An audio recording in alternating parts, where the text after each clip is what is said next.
So, kung dili gani ninyo kaila ang usa sa inyo or for example, kaning ang inyong mga friends or mga auntie, uncle, kalit lang o pangutana sa inyong, especially if nag-ask of money, dapat nyo i-verify ninyo sila.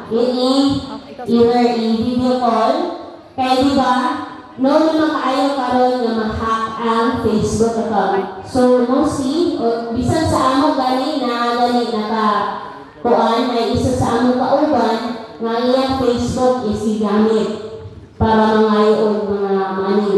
So, better, if nagay maging ana, dili ka dali-dali magpa-ilad, no? Dapat i-confirm na to, kung siya pagin na.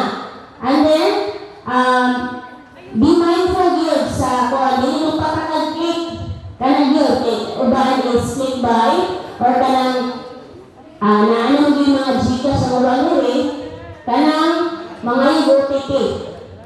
Binidjud ninyo ihatag, kaya mawala na naka-access naman na sila.